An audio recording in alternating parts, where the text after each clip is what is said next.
అందరూ ఎలా ఉన్నారు? నేనైతే చాలా బాగున్నానండి. మీరు ఎలా ఉన్నారు? నాకు కామెంట్ సెక్షన్లో చెప్పడం అస్సలు మర్చిపోవద్దు. Welcome back to our channel అశోరెడ్డి వ్లాగ్స్. ఈరోజు నేను ఈ వీడియోలో ఎంతో టేస్టీగా ఎగ్ కర్రీని ఎలా చేయాలో చూపించేస్తాను. ఇక ప్రాసెస్లోకి వెళ్ళిపోదామా? ఇంకెందుకండి లేటు, పదండి. ముందుగా మనం స్టవ్ ఆన్ చేసుకొని బౌల్ పెట్టేసుకుందాం. దీంట్లో 4 స్పూన్స్ ఆయిల్ వేసుకుందాం. ఈ ఎగ్ కర్రీకి ఆయిల్ ఎక్కువగానే పడుతుంది. ఆయిల్ కాగిన తర్వాత దీంట్లోనే పసుపును వేసుకోండి. మనం బాయిల్డ్ ఎగ్స్ని ఫ్రై చేసుకోవాలి.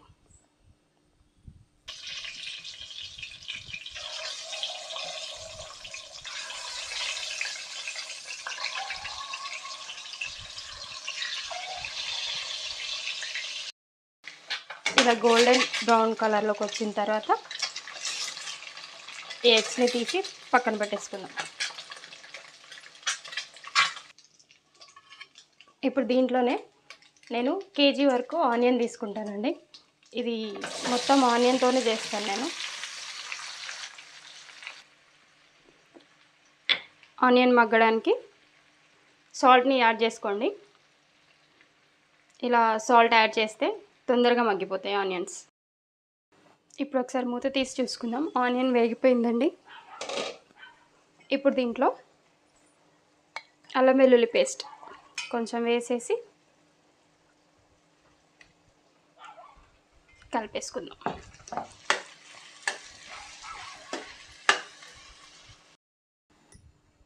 అల్లం వెల్లుల్లి పేస్ట్ మగ్గిపోయిందండి. ఇలా పచ్చివాసన మొత్తం పోయిన తర్వాత ఓసారి దీన్ని కలుపుకొని ఇప్పుడు దీంట్లో 1 స్పూన్ కారం వేసుకోండి.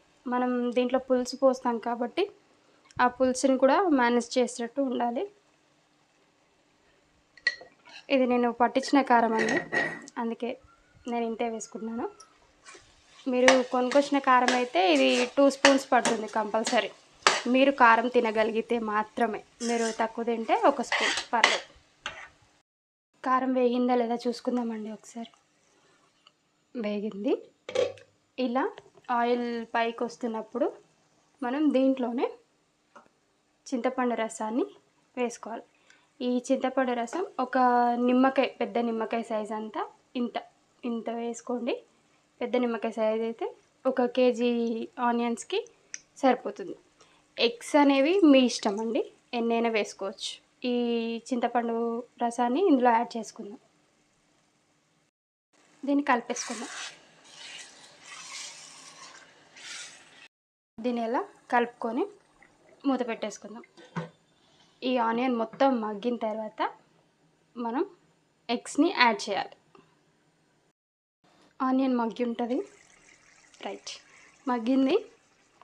ఇలా ఆయిల్ పైకి వస్తున్నప్పుడు చూస్తున్నారా? ఆయిల్ పైకి వస్తున్నప్పుడు మనం దీంట్లో ఎగ్స్ని వేసేసుకోవాలి. ఆల్మోస్ట్ అన్నిటిని వేసేసుకోవాలి.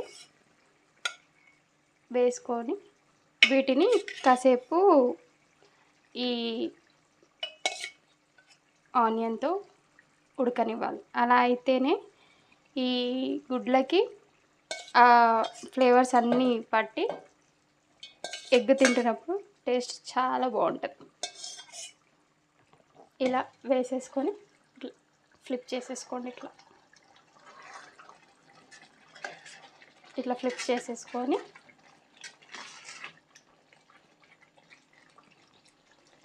మూత పెట్టుకొని ఒక 5-6 మినిట్స్ ఆయిల్ మొత్తం ఇలా పైకి వచ్చేస్తుంది అనమాట.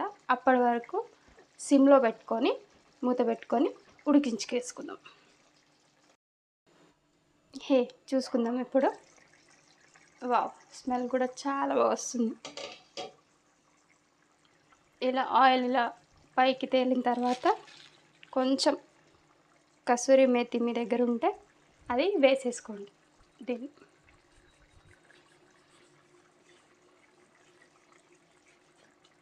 ఇలా వేసుకోండి. నా దగ్గర కొత్తిమీర లేదు, నేను వేయలేదు. సో ఎంతో టేస్టీ ఎగ్ పులుసు రెడీ అయిపోయింది. నా వీడియో కనుక మీకు నచ్చినట్టయితే ప్లీజ్ లైక్ అండ్ సబ్స్క్రైబ్ చేసి ఒక చిన్న మెసేజ్ చేయండి. మరో మంచి వీడియోతో మీ ముందుకు వచ్చేస్తాను. అంతవరకు సెలవు. బాయ్.